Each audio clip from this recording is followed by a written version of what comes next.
Innal hamdalillah nahmaduhu wa nasta'inuhu wa nastaghfiruh wa na'udzu billahi min shururi anfusina wa min sayyiati a'malina man yahdihillahu fala mudhillalah wa man yudlil fala hadiyalah.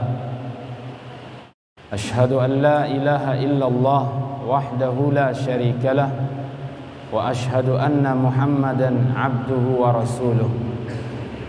Allahumma inna nas'aluka ilman nafi'an wa rizqan tayyiban wa amalan mutaqabbala. Allahumma anfa'na bima 'allamtana wa 'allimna ma yanfa'una wa zidna ilman. Hadirin jamaah salat maghrib, Bapak Ibu yang Allah Subhanahu wa taala muliakan, semoga waktu dan tenaga kita, harta kita yang kita dapatkan sampai saat ini selalu diberkahi oleh Allah Tabaraka wa ta'ala. Semoga umur kita yang sampai saat ini masih dalam keadaan sehat walafiat yang Allah berikan kepada kita. Mudah-mudahan umur tersebut selalu kita jadikan sebagai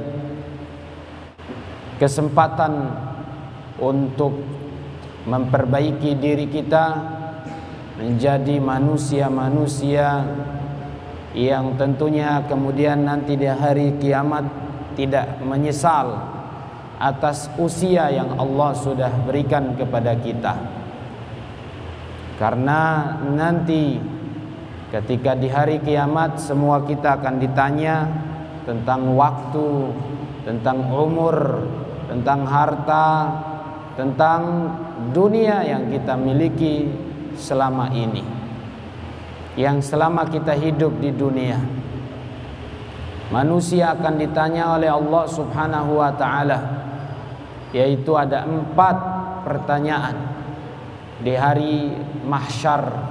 Ketika manusia dikumpulkan di padang mahsyar, manusia akan ditanya oleh Allah Subhanahu wa ta'ala, dan tidak ada satupun yang boleh gerak, tidak ada satupun yang boleh bisa berpindah dari tempat dia diberdirikan. Allah Subhanahu wa ta'ala mengatakan, waqifuhum innahum mas'ulun. Tahan mereka, berdirikan mereka, mereka akan ditanya. Kapan kita diberdirikan oleh Allah? Yaitu di mahsyar, ketika manusia semuanya dikumpulkan di suatu tempat dengan tujuan untuk ditanya 4 perkara. Yang paling penting nih 4 perkara. 1, an umurihi fima afnah, tentang umur dia sudah dihabiskan untuk apa. Tentang umur dia sudah dihabiskan untuk apa. Pak, hari ini kita di dunia mungkin kita masih lalai, tidak peduli dengan usia. Kadang-kadang orang kalau disuruh sholat, nanti dulu masih muda, masih 30 tahun, masih 40 tahun. Nanti kalau sudah 60-an, 70-an, baru kita mau serius, baru kita mau sungguh-sungguh. Apakah Bapak jamin? Apakah bisa menjamin bahwa Bapak akan sampai ke situ? Sampai 60, sampai 70? Sebelum engkau sampai kepada usia itu, ajal datang kepada engkau, apakah engkau sudah siap? Apakah engkau sudah menjadi baik? Gak ada yang bisa menjamin. Untuk hari esok kita tidak akan tahu. La ya'lamu ahadun ma fi ghadin. Tidak ada yang tahu untuk peristiwa besok. Untuk peristiwa besok tidak ada yang tahu. Apakah engkau masih bisa hidup sampai besok? Gak ada yang tahu. Maka jangan menunda-nunda. Dalam hadis Nabi SAW mengatakan at-taswif minasyaitan. Menunda-nunda nanti dan nanti itu perbuatan setan. Itu sebenarnya bisikan setan. Tanpa terasa kita sudah diperdaya oleh syaitan. Jangan tunda-tunda. Kalau sudah ada harta, masih kuat tenaga, dipanggil untuk haji, berangkat. Usia masih muda 40 tahun, berangkat. Lebih mantap, lebih kuat, lebih sempurna ketika Anda berangkat haji dengan usia yang masih muda. Kalau sudah 70 tahun, 75 tahun, kasihan. Tidak bisa maksimal. Pengalaman nih Pak. Pengalaman. Kita waktu di Madinah melihat bapak-bapak yang sudah tua, kasihan. Kadang sebagian mereka berangkat haji tanpa ditemani anaknya atau saudaranya, sehingga orang yang sudah tua ini kemudian didorong dengan roda oleh orang lain. Nggak tahu itu benar apa enggak. Sesuai tidak tuh, sudah 7 kali benar, tuh tawaf 7 kali, sa'i juga 7 kali, sudah belum? Nggak ada yang tahu. Kasihan. Kadang kasihan, nggak bisa maksimal dari hotel pergi masjid, cuman di hotel, kasihan. Solat yang keutamaannya solat di Madinah, solatun fi masjidi, solat di masjidku itu pahalanya 1000 solat, 1000 kali solat. Dan di Masjidil Haram Mekah 100,000 solat, 100.000 kali solat. Satu solat saja kita solat di sana 100.000. Masa kita tidak maksimalkan itu? Tapi kasihan yang sudah tua gak akan bisa sampai ke sana. Memang benar hajinya sih insya Allah, tapi keutamaan-keutamaan yang lain tidak bisa karena sudah tua. Mau jalan gak bisa, mau didorong, siapa yang mau dorong? Gak ada yang mau dorong. Palingan untuk yang masalah-masalah besar, mungkin pas sa'i, mungkin pas tawaf, itu saja. Untuk bolak-balik gak akan bisa. Maka jangan tunggu sudah tua, sudah gak kuat, baru mau berangkat ke sana, terlambat. Makanya Rasul SAW berikan yang kedua pertanyaan. Tadi pertanyaan yang pertama, wa an umurihi fima afnah, tentang umurnya dihabiskan untuk apa? Pertanyaan kedua ditanyakan wa an syababihi fima ablah, masa mudanya dihabiskan untuk apa? Masa muda itu mulai dari balik sampai usia 40 tahun itu masih muda. Saya nih 36 tahun masih muda Pak, ya masih kuat. Kalau disuruh tawaf berkali-kali pun kuat, insya Allah Ta'ala. Tapi kalau sudah lebih dari itu 45, 50 sudah mulai goyang, sudah mulai kena asam urat, sudah totofore, ya tak goyang-goyang, asam urat lah, sudah mulai banyak penyakit yang masuk. Kadang kita nggak akan bisa. Makanya Rasulullah tanya, Allah akan bertanya. Ini di hari kiamat yang tanya Allah, bukan Rasulullah. Allah yang tanya langsung, wa an syababihi fima ablah, tentang masa mudanya digunakan untuk apa? Pak, masa muda saya sudah lewat Ustadz, sekarang saya sudah 45 tahun. Apa yang harus saya buat ya Ustadz? Sekarang tobat, karena masa muda sudah lewat.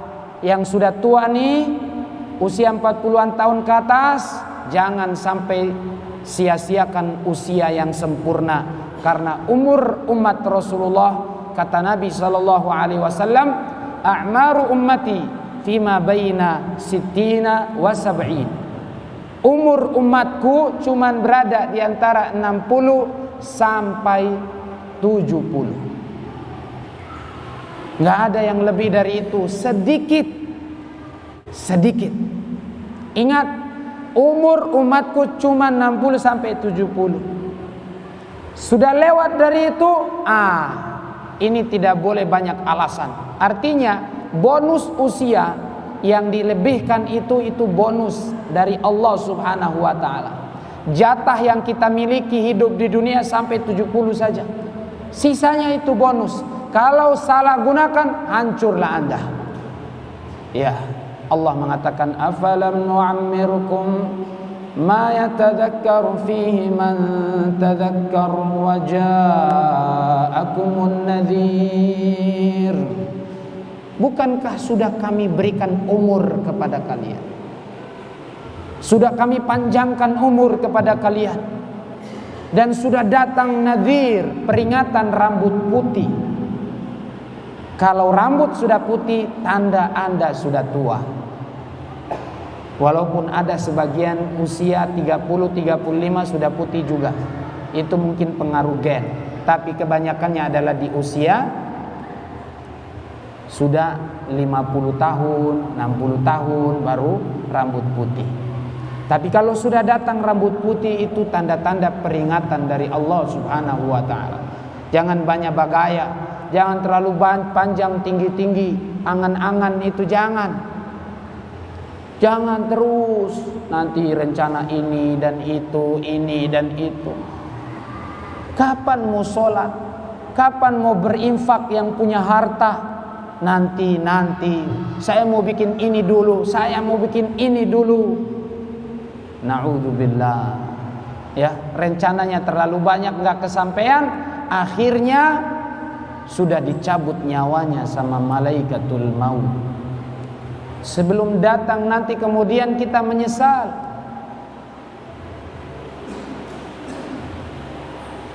Pertanyaan yang ketiga, wa an malihi fima min aina akhadha wa fima anfaqa. Dan hartanya diambil dari mana dan dia gunakan untuk apa? Harta yang kita ambil sekarang, sesen sekecil apapun Allah tanya. Pak, catatan amal kita nanti di hari kiamat kalau dibuka sejauh mata memandang, nggak bisa diukur. Itu nggak akan bisa sampai pandangan kita hilang, itu masih ada, hilang di sana. Itu catatan amal kita. Yang baik panjang juga catatannya, yang catatan buruknya juga panjang. Silakan Anda berbuat apapun, Allah tahu, Allah catat. Ma yalfidhu min qawlin illa ladaihi raqibun atid. Semua yang terucap dari bibirmu, dari lisanmu, Allah perintahkan raqib dan atid catat.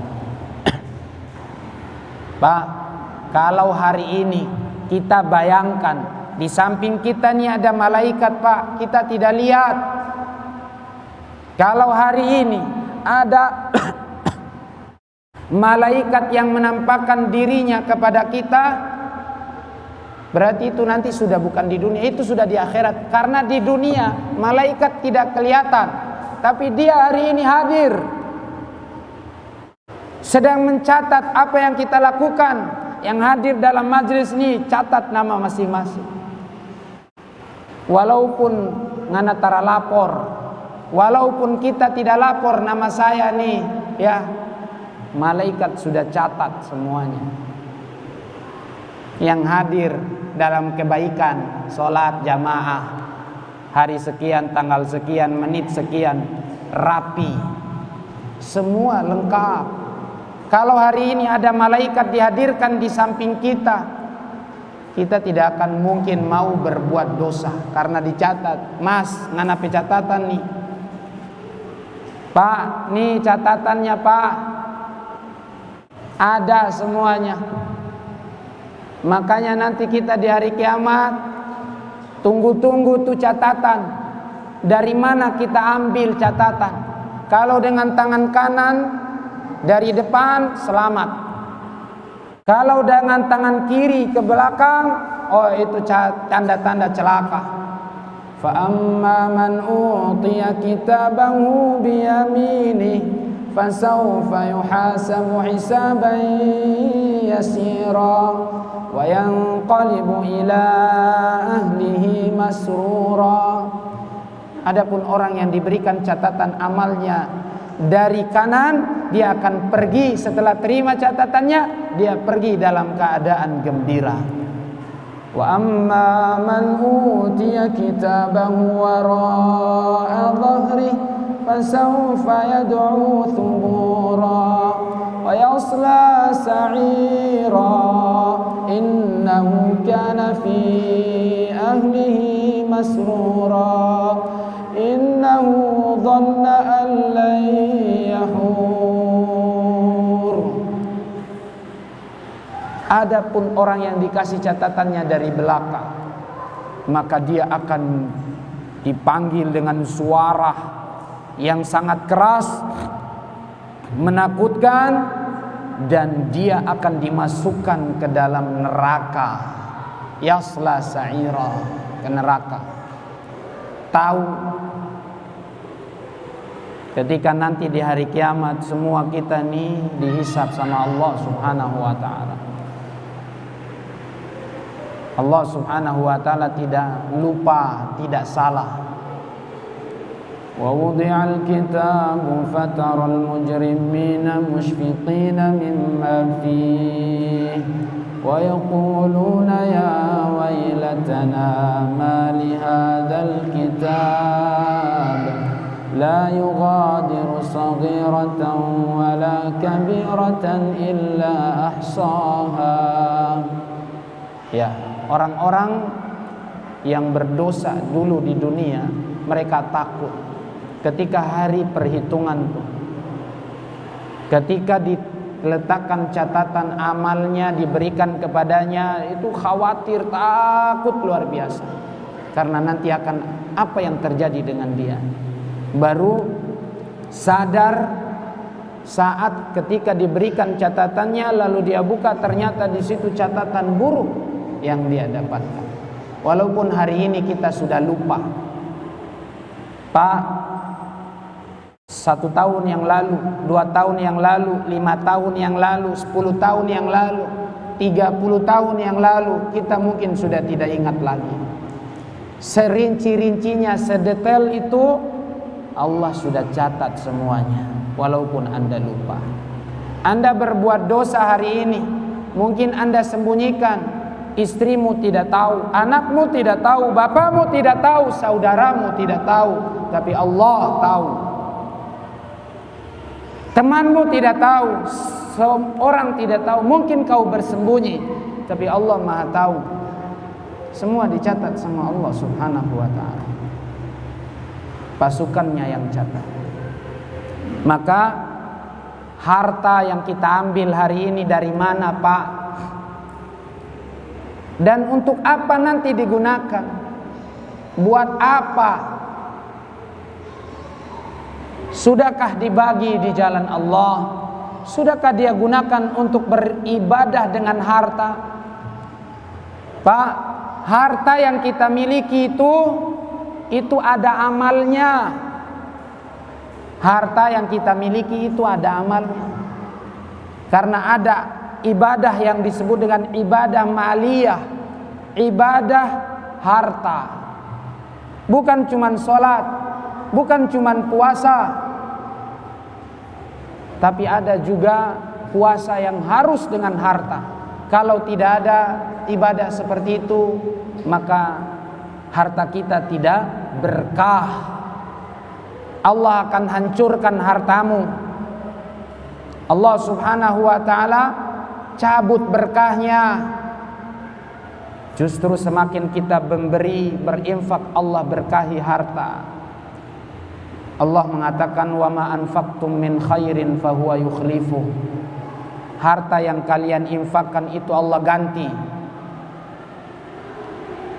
Kalau hitungan orang akuntansi, pakar ekonomi, bahwasanya menabung itu pangkal kaya. Antum kita simpan kaya. Tapi kalau dalam Islam tidak. Bersedekah pangkal kaya. Semakin banyak memberi semakin berkah. Bukankah harta itu, rezeki itu Allah yang atur? Kalau anda kasih Allah ganti. Allah yang bilang. Malaikat berdoa, Allahumma a'ti munfiqan khalafa. Ya Allah, berikan yang berinfak gantinya. Diminta tidak ngasih, malaikat doakan, Allahumma a'ti mumsikan talafa. Ya Allah, berikan kehancuran yang menahan harta. Pengumuman pembangunan masjid, pengumuman donasi bangun pesantren, pengumuman bangun ya rumah-rumah ibadah Islam. Tapi kita cuek saja. Nanti. Dan nanti. Kapan? Sedikit meter ada 100.000 kasih. Yang penting ikhlas. 50 juta tidak ikhlas percuma. Enggak diterima. Makanya dalam hadis Nabi mengatakan sabaqa dirhamun alfa dinar. Ada orang bersedekah dengan 1 dirham bisa mengalahkan 1000 dinar. 1000 dinar bisa beli kambing 1000 ekor kambing. Kalau 1 dinar sapanggal kambing. Tapi 1 dirham bisa mengalahkan 1000 dinar. Sedekah dengan 1 dirham bisa kalah itu yang 1000 dinar. Kenapa? Karena yang 1 dirham sedekahnya dia ikhlas. Tapi yang 1000 dinar bisa tidak ikhlas atau itu cuman secuil daripada harta yang dia miliki. Yang 1 dirham tadi dia kasih, itu hartanya dia satu-satunya, dia kasih semuanya. Itu yang luar biasa. Itu benar-benar murni ikhlas. Jadi cuma 1 dirham dia suka kasih semua. Ini ada orang harta triliun kasih cuma 1 juta. Maka yang bersedekah dengan 100.000 atau 10.000 dia ikhlas, 10.000 lebih berkah, lebih afdol daripada yang 1 juta tadi. Maka jangan tanggung. Ini berarti masih ada kebakhilan di dalam diri kita. Jamaah sekalian yang Allah muliakan. Pertanyaan yang terakhir, pertanyaan 4. Wa an ilmihi fima amila fihi. Yang keempat, yang terakhir, yang ada kaitannya dengan tablik akbar kita atau ceramah kita malam hari ini, tentang ilmunya. Sudah dia gunakan, sudah dia amalkan apa belum? Masalahnya Ustadz, orang ini sekarang belajar saja metarada, kok mau beramal dengan ilmu?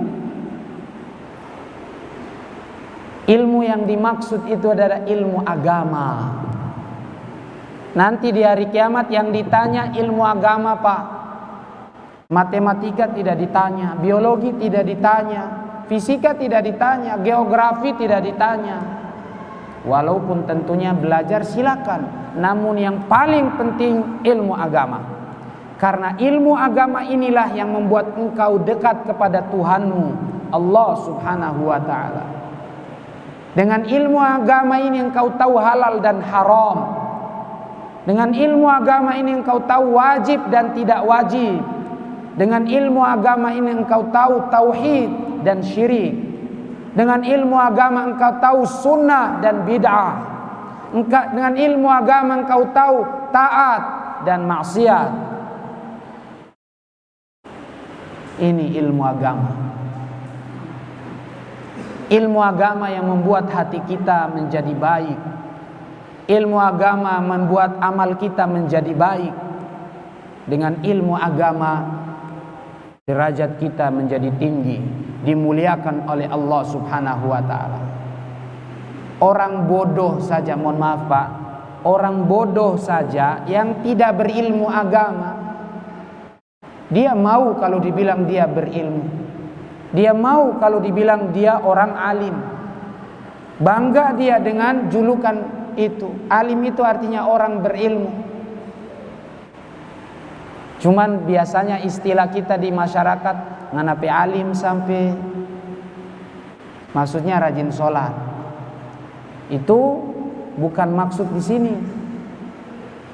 Istilah itu tidak berlaku bagi orang yang berilmu, benar-benar belajar. Kalau nanti di hari kiamat Allah akan bertanya tentang ilmu, sudah diamalin belum? Yang sudah berilmu saja akan dipertanggungjawabkan. Pertanyaannya berat, jawabannya juga berat, menakutkan. Sudah diamalkan belum ilmunya? Jangan cuma asal ngomong seperti kita nih para ustadz. Ngomong si baik, ngomong si enak, tapi diamalkan apa enggak? Karena itu pertanggungjawabannya berat. Ustadz, kalau begitu taruh Ustadz belajar sudah. Tara belajar medosa.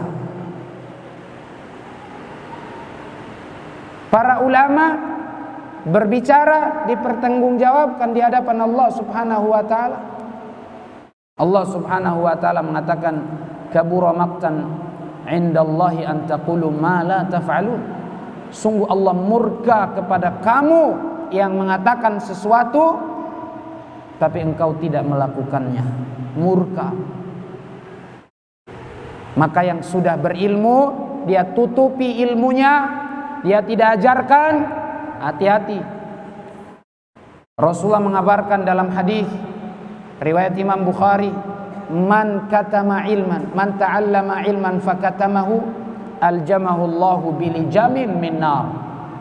Siapa yang belajar ilmu agama lalu dia sembunyikan ilmu itu, dia tidak sampaikan ilmu itu, maka nanti di hari kiamat dia akan dikunci, digembok mulutnya dengan api, gemboknya api.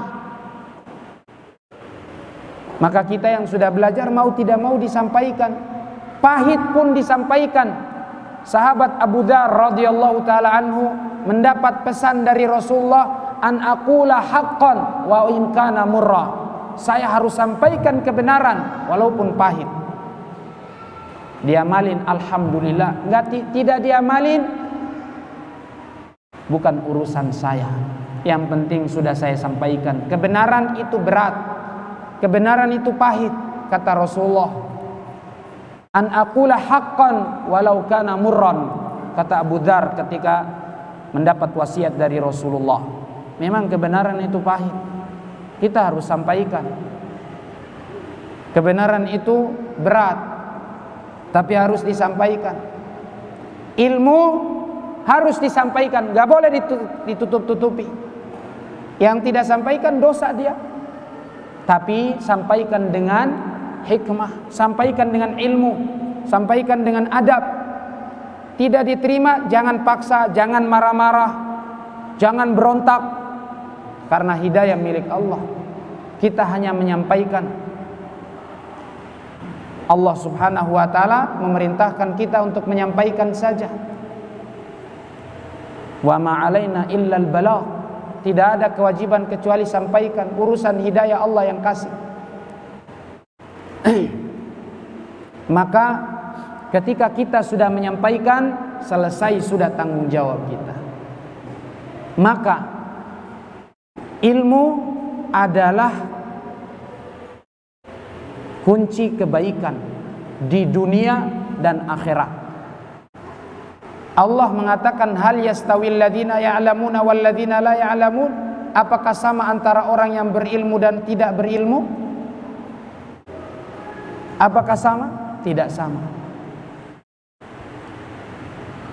Anjing saja yang berilmu, yang diajari berburu, itu lebih baik daripada anjing yang bodoh, anjing yang tidak diajari untuk berburu. Apa bedanya Ustaz? Anjing yang diajari untuk berburu, kalau dimakan hasil buruannya halal. Karena anjing yang kita ajarin berburu sudah diajarkan, setiap dia keluar untuk berburu sudah kita bacakan bismillah. Bismillah keluar. Silakan dia berburu. Apapun hewan yang halal, rusa yang dia tangkap, kelinci, dia gigit dan mati, halal. Selama yang memburu hewan buruan itu adalah anjing kita yang kita didik tadi. Kalau anjing lain, ya tidak boleh. Kalau anjing kita, halal. Karena sudah kita didik. Dan anjing yang terlatih beda dengan anjing yang hanya sekedar dipelihara untuk berburu saja. Itu tidak halal. Makanya posisi anjing yang sudah diajari dengan ilmu itu hukumnya di mata Allah beda dengan anjing yang belum diajari. Maka seandainya hewan saja posisinya bisa berubah gara-gara ilmu, maka manusia juga begitu. Allah mengangkat derajat orang yang berilmu. Yarfa'illahu alladhina amanu minkum walladhina utul ilma darajat. Yarfa'illahu alladhina amanu minkum wa amilus salihat walladzina utul ilma darajat. Allah mengangkat derajat orang-orang yang beriman dan orang yang berilmu beberapa derajat. Orang yang berilmu beberapa derajat. Kalau cuma sekedar iman saja tanpa ada ilmu juga masih kurang. Maka orang yang berilmu lebih tinggi derajatnya.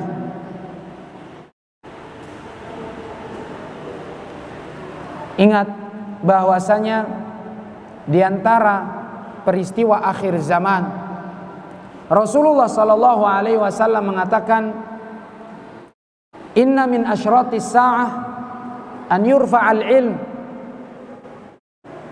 wa yathbutul jahl." Di antara tanda-tanda akhir zaman, di antara tanda-tanda kiamat, tanda-tanda kiamat adalah diangkatnya ilmu dan kejahilan merajalela, kejahilan menetap di muka bumi oleh manusia. Lalu ketika kejahilan sudah merata di muka bumi, ilmu diangkat, kata Rasul sallallahu alaihi wasallam, banyak maksiat yang akan dilakukan. Wa yushrabul khamr wa yafshuz zina. Zina merajalela, khamr diminum. Hari ini cap tikus atau apapun namanya, ya, mau cap kucing kah, mau cap-cap apalah, yang penting khamr. Sekarang sudah namanya dirubah-rubah. Dulu namanya khamr, ya khamr. Dalam Islam namanya khamr. Kata Rasul, kullu muskirin khamr. Setiap yang memabukkan adalah khamr. Itu kaidahnya kata Rasulullah. Wa kullu khamrin haram. Dan setiap khamr itu haram. Jadi mau di rumah namanya pun tetap dia adalah khamr apabila dia memabukkan. Mau minum sedikit pun khamr. Tidak mabuk Ustaz, khamr haram. Artinya jika memang minuman ini, nih, kalau minum satu gelas ini memabukkan,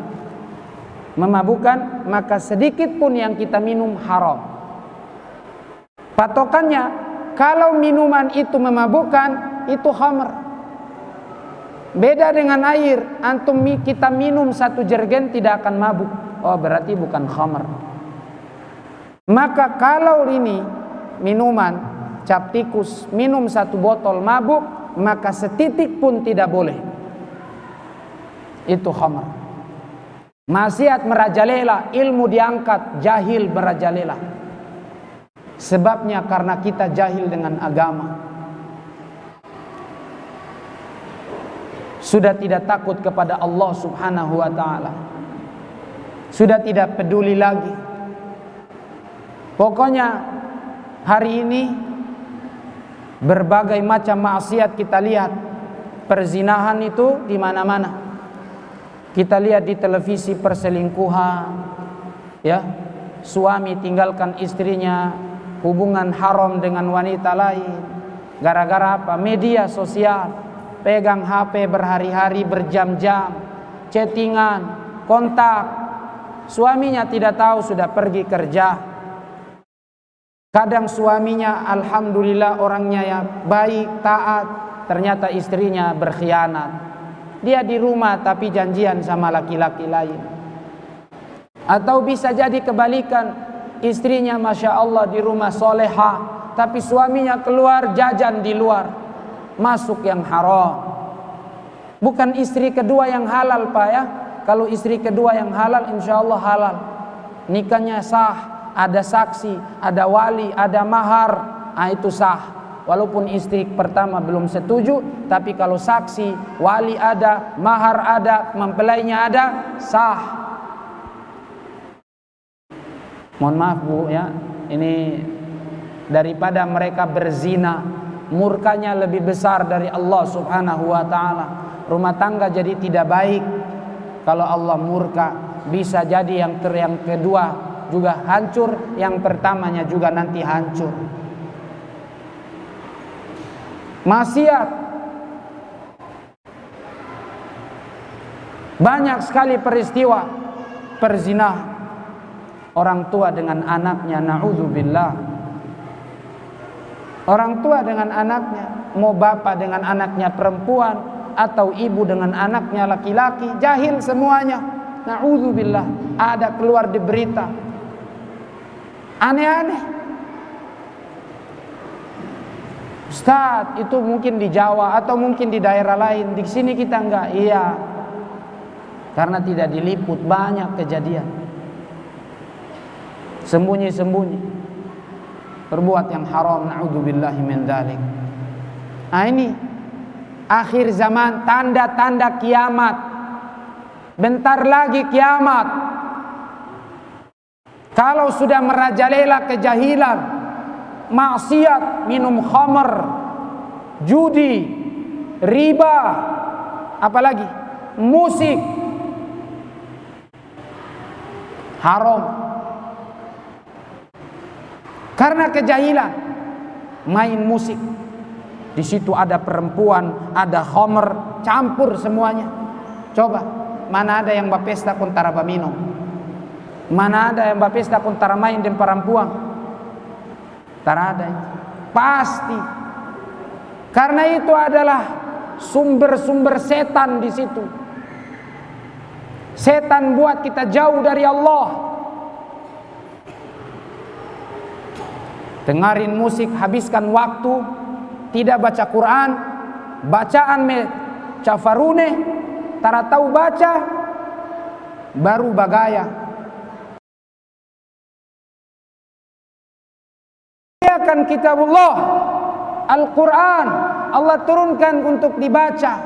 Baca yang benar saja belum, apalagi mau hafal, apalagi mau dipahami maknanya, apalagi mau diamalkan kandungan Al-Quran.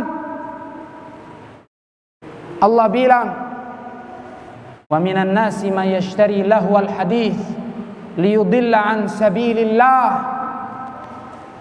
Ada di antara manusia yang berusaha menggantikan ayat-ayat Allah dengan lahwal hadis. Lahwal hadis itu Abdullah bin Mas'ud mengatakan al-ghina. Sahabat Abdullah bin Mas'ud menafsirkan artinya nyanyian. Sahabat Abdullah bin Mas'ud ini sahabat yang ahli tafsir Al-Quran, yang menafsirkan ini sahabat. Buka kitab tafsir Ibnu Katsir. Nyanyian. Ustadz, kasidah bagaimana Ustadz? Itu situ kan yang menyanyi perempuan. Baru pakaiannya juga, mohon maaf, ya bersolek, solekan jahiliyah, menampakkan kecantikan, mengumbar aurat, pakaiannya tipis, tebal tapi ketat, itu semua tidak boleh. Pakaiannya tipis walaupun besar tidak boleh. Ketat walaupun tebal tidak boleh. Itu larangan. Inilah solekan jahiliyah. Pakai jilbab tapi lingkar-lingkar, itu solekan jahiliyah. Allah mengatakan wala tabarrajna tabarrujal jahiliyatil ula. Janganlah engkau bertabarruj, bersolek dengan solekan gaya jahiliyah. Bagaimana itu? Disebutkan dalam hadis riwayat Imam Muslim. Sinfani min ahli nar lam arahuma. Dua golongan model manusia yang merupakan calon penghuni neraka, saya belum pernah melihat mereka di hidup saya ini. Nanti akan muncul di akhir zaman. Siapa itu? Imamun la yadribu qaumahu la yad'u sautahu an atiqihi. Seorang pemimpin penguasa yang zalim, yang suka menghukum rakyatnya. Itu yang pertama. Dua, nisaun kasiyatun ariyatun mumilatun ru'usuhunna kasnimatil bukhtil ma'ilah la yarahna raihatal jannah wa inna rihaha la tujadu min masirati kada wa kada. Yang kedua, wanita-wanita muslimat pakai pakaian tapi telanjang. Mereka berjalan berlenggak-lenggok, rambutnya seperti punuk unta, disanggul pakai konde, pakai jilbab, tapi ada yang sebagian cuman lingkar-lingkar kepala. Kata Imam An-Nawawi menafsirkan hadis ini, kata beliau, pakaian tapi telanjang itu artinya tipis dan membentuk lekuk tubuh, itu telanjang. Ini tidak boleh. Mereka ini, kata Rasul, tidak akan mencium harumnya surga, padahal surga bisa didapat harumnya dari jarak yang tidak bisa terhitung. Surga bisa dicium harumnya dari jarak yang tidak terhitung. Mau hitung pun tidak akan bisa. Tapi ada orang yang tidak mencium harumnya surga dari jarak yang jauh. Ini mereka dijauhkan dari surga. Na'udzubillah min dzalik. Kenapa? Karena mereka tidak tahu hukumnya hari ini. Ini wanita-wanita yang banyak hari ini ketika hadir, mohon maaf, di acara-acara yang ramai-ramai pernikahan, solekannya Masya Allah cantik buat suaminya, tapi na'udzubillah buat kita. Cantik sih untuk suaminya, itu seharusnya dia cantik di hadapan suaminya. Wanita soleha itu, kata Rasulullah, idza nazarta ilaiha sarratka, kamu lihat, kau pandang istrimu, membuat engkau senang. Coba sekarang kita ukur bagaimana istri kita di rumah. Lebih banyak kotor, lebih banyak kucel, lebih banyak bau keringat, lebih banyak bau masakan, bau asap, bau tomat, bau sambal. Tidak ada bau harum-harum. Harum-harum nanti kalau dia mau pergi kondangan, pergi acara nikah, pergi acara rame-rame. Semua begitu, laki-lakinya juga begitu. Padahal rumah tangga itu kalau mau indah, indahnya di rumah. Karena hidup kita di rumah, bukan di luar sana. Rumah tangga kalau kita mau harmonis, mau jaga, di rumah. Masa kecantikan istri dipamer buat di luar, nanti dilihat sama laki-laki yang lain, wah cantik ya yang itu ya. Istri siapa itu? Kita laki-laki normal pak, gak usah kita pungkiri, hati kita pasti tergoda. Kecil sedikit pun pasti akan tergoda. Maka jangan istri kita suruh pakai jilbab yang memang sudah wajar, gak usah terlalu dipoles, norak, biasa saja, sederhana. Masya Allah. Karena kita jahil, kita tidak tahu hukum seperti ini. Wanita yang baik itu adalah ketika dia bisa menyenangkan suaminya di rumah, bukan untuk orang banyak di luar sana. Karena hidup kita cuma di rumah. Kaum muslimin yang dimuliakan Allah subhanahu wa ta'ala, kalau kita sudah jauh dari agama jadinya begitu. Kita tidak tahu hukumnya. Ini hadis pak, hadis Nabi. Kuat tidak? Memang tadi sudah kita sampaikan yang benar walaupun pahit. Memang begitu kata Nabi SAW.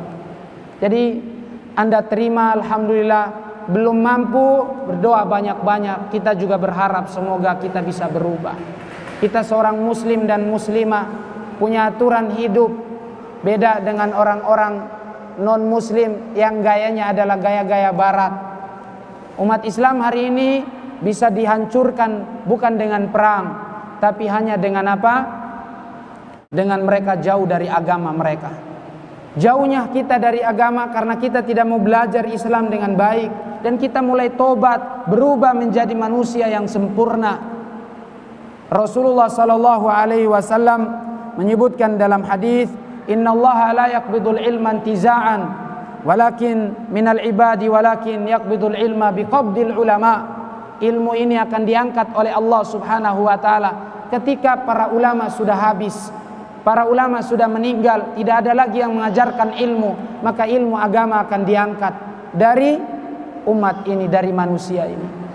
Maka kalau masih ada ulama, ayo kita belajar. Mari kita belajar sama-sama, belajar terus, dalami hukum ini, hukum itu, hukum sana, hukum A, B, C, D, semua ada ilmunya. Ayo kita diskusi, mari kita belajar, ayo kita bertanya. Kalau kita tidak tahu, Allah mengatakan fas'alu ahla dzikri in kuntum la ta'lamun. Bertanyalah kepada ulama kalau kalian tidak tahu hukumnya. Mungkin ini saja yang bisa saya sampaikan.